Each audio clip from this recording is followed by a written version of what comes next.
Peter Obi looking presidential. Look at how people are waiting to hear the person who was not declared the winner of an election come to make some form of speech on TV. Let's discuss this and a few other. Hello, how are you doing today? Welcome to my channel, Koje Media. I remain your boy, Ernest Adebayo Okoje.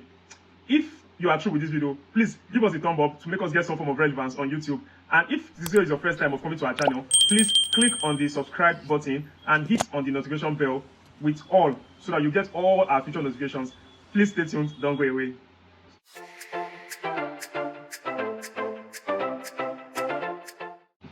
It is no longer news that 6 states dragged the federal government to court over the recently conducted presidential and House of Assembly election that held on the 25th of February.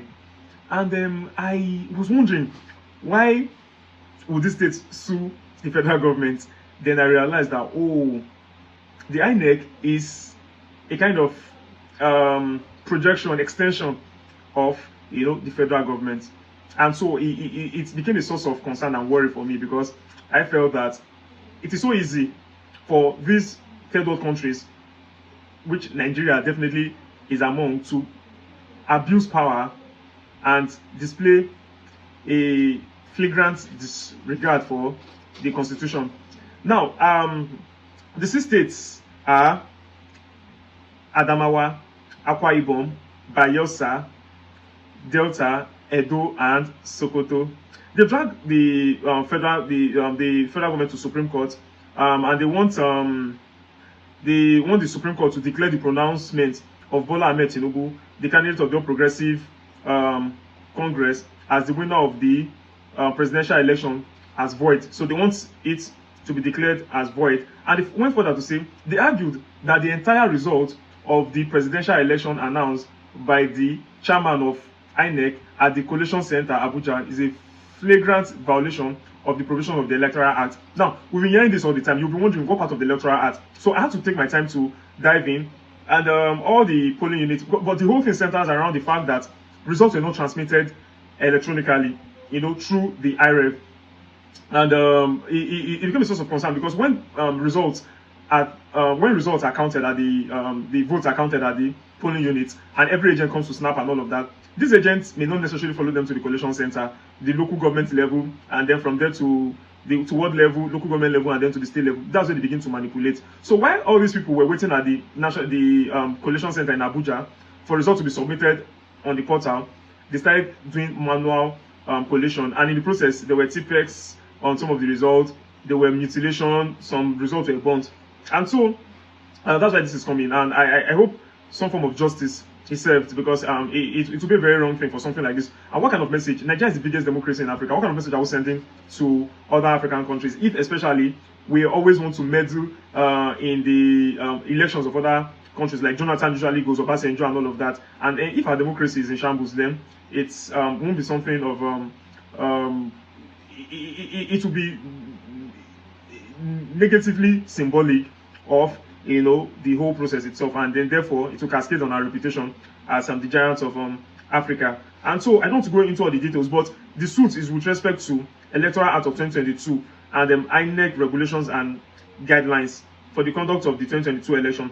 And the aspects of the Electoral Act they are referring to are the section, if you can read the section 6 and section 25 and section 60 and section 66. And they were, according to the suit filed on February 28 by lawyers Professor Mike Ozekhome, a senior advocate of Nigeria, the agents and officials of the federal government and INEC failed to transmit the collated results as prescribed by the provision of the Electoral Act 2022, and the INEC manual for election officials requiring transmission of the results by the use of bimodal voter accreditation system, which is the BVAS we keep talking about, in flagrant breach of the relevant provision of the Electoral Act of 2022.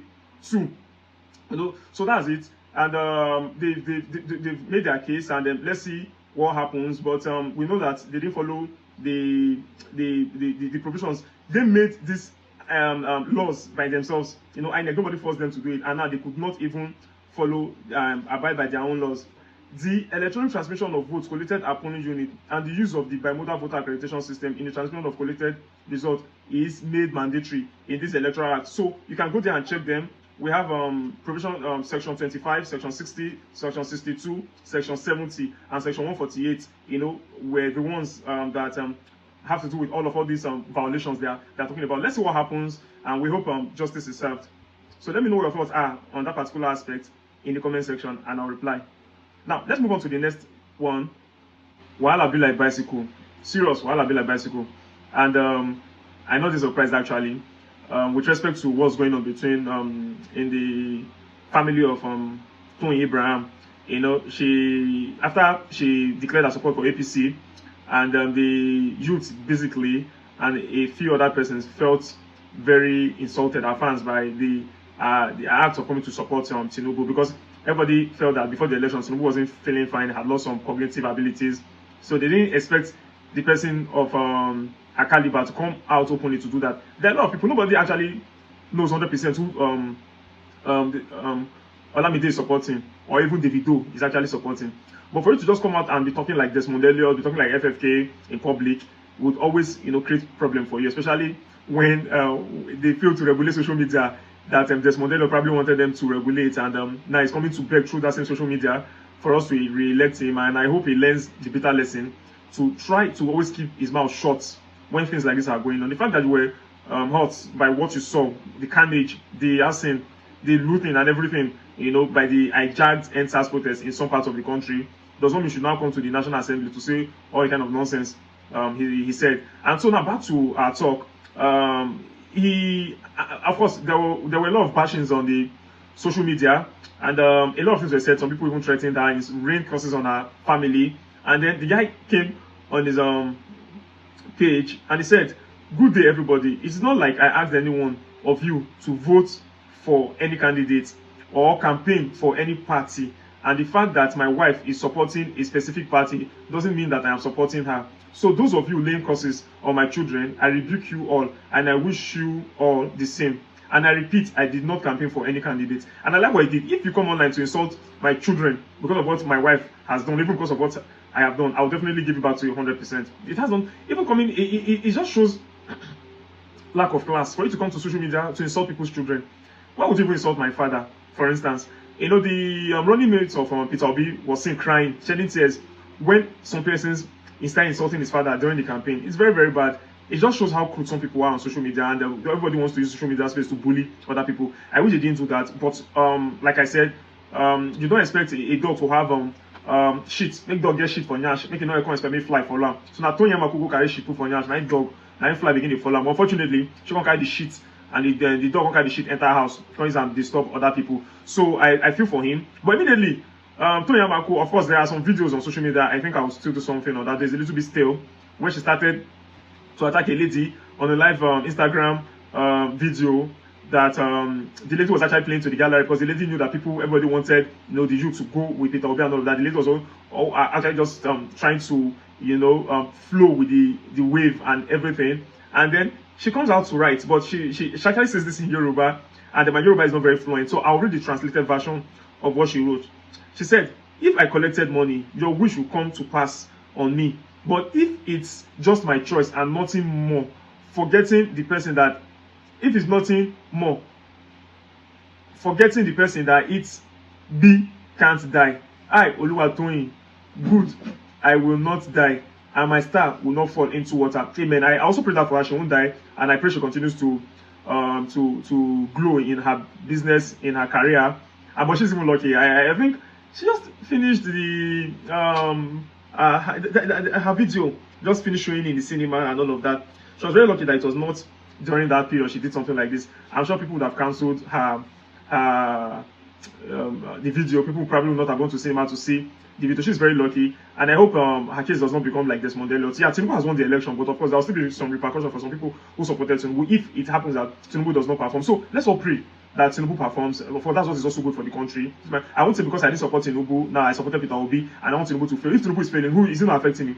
People wanted Buhari to fail, to prove to people who voted Buhari, to make them regret voting Buhari. is the economy not also affecting them? And many of them were not sent away from their houses just because they wanted to, So the fact that I do not like somebody does not mean that I will not pray for that government to fail. It's just that, of course, I know that the government will not be perfect. And I know there are some aspects of the government that may not be as good as, that probably will not be as good as, the person I am supporting. Those are the aspects I would actually draw people's attention to, but not that I just want the system to fail completely, because I have family members. So even if I'm doing fine, does that mean that some people, one cousin or sister, aunt somewhere is doing fine too? So that's why we should always not wish anybody who is in power bad, because it comes back to us. So let me know what your thoughts are in the comment section concerning people raining curses on the family and the children, and then the husband coming out to openly rebuke such people and to clear his name, and Toyin Abraham, doubling down and saying what she has said. But some people may also even argue the fact that you've not collected money, but you've aligned yourself in such a way that you put yourself in a position whereby when Tinubu enters, definitely Tinubu probably want to start doing some people well who support him and all of that. You may start getting juicy contracts, and all of that. So that's when the money will come. The money may not come now. The money will come. The people who are going there to campaign and all of that, some of them, I mean, people who are actually not the people in the streets who they'll give 5,000 to go and vote. I mean, those politicians, many of them may not get something. They'll just go and do something in their constituency. They may just get stipends, but they know full well that if this man enters, they are all done set. So in the end, it could just be that that's what she's saying. So in the end, she'll still not come and say, okay, if I collected money, let me die. But she did not say, if I collected money and if I will ever collect money. She would have added, if I will ever collect money. They will know that, okay, this person probably doesn't want any financial benefit from it. But anyway, let me know what your thoughts are in the comment section. All right, let's move on to the next one.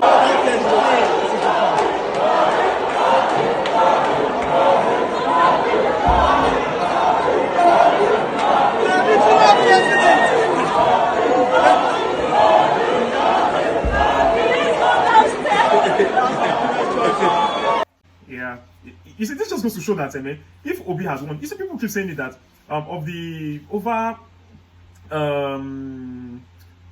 24 million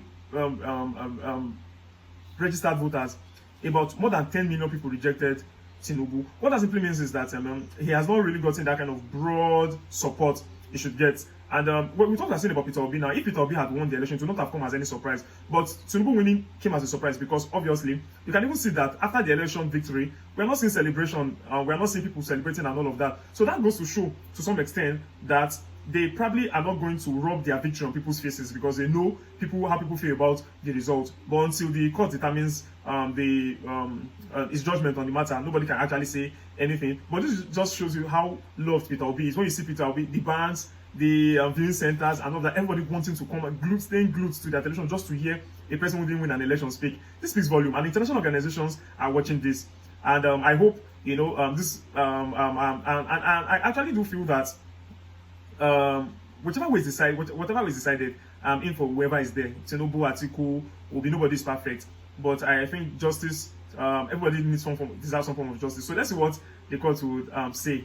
And then now finally, let's discuss Peter Obi's